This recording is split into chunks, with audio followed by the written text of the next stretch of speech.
Result వచ్చిన రోజు actually నాకు టెన్షన్ ఉండే, అంటే టూ డేస్ నుంచి టెన్షన్ ఉండే ఎప్పుడు వస్తుంది రిజల్ట్ అంటే. ఆల్రెడీ మాకు ఆ రోజు వస్తుందని చాలామంది అంటుండే, కానీ మండే వస్తుందని కొంతమంది ఎక్స్పెక్టేషన్ ఉండే. సో మండే రాలేదు.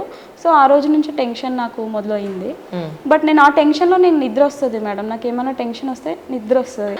సో నేను పడుకుందామని చెప్పి నేను హాస్టల్లో ఇంకా పడుకున్నా. ఇంకా నేను పడుకున్న టైంకి రిజల్ట్ వస్తే ఇంకా నా ఫ్రెండ్స్ అందరూ వచ్చి రిజల్ట్ వచ్చింది, ఇంకా 263 ర్యాంక్ వచ్చిందని చెప్తే ఇంకా రిలాక్స్ ఫీల్ అయింది మేము ఇప్పుడు. కానీ అంటే 263 ర్యాంక్ రావడానికి మీరు పెట్టిన కష్టం, ఎఫర్ట్స్ అంటే ఏం చెప్తారు?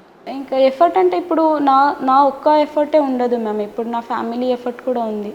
సో ఈ యూపీఎస్సీలో ర్యాంక్ రావాలంటే ఒక్కరి ఎఫర్ట్ దీనికి రిజల్ట్ రాదు.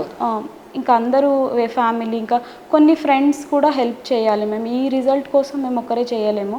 కొన్ని ఫ్రెండ్స్, ఇప్పుడు నాకు సోమశేఖర్ అని ఒక ఫ్రెండ్ ఉండే, అతను ఇవి నోట్స్ రాయడం, ఏం చేయాలి ఎట్లా చేయాలని చెప్పడం. ఇంకా సుదర్శన్ సార్ అని ఒక సార్ ఉండే, అతను ఏ స్టైల్లో ఏం చేయాలని. ఇంకా కొంతమంది, ఇంకా నేను స్టడీ హాల్లో ఉన్నప్పుడు అగ్రికల్చర్ గ్రాడ్యుయేట్స్ కొంతమంది ఫ్రెండ్స్ అయినారు, వాళ్ళు ఇంటర్వ్యూకి హెల్ప్ చేయడం. సో ఇట్లా చాలామంది ఈ ప్రాసెస్లో హెల్ప్ చేసినారు మ్యామ్ నాకు.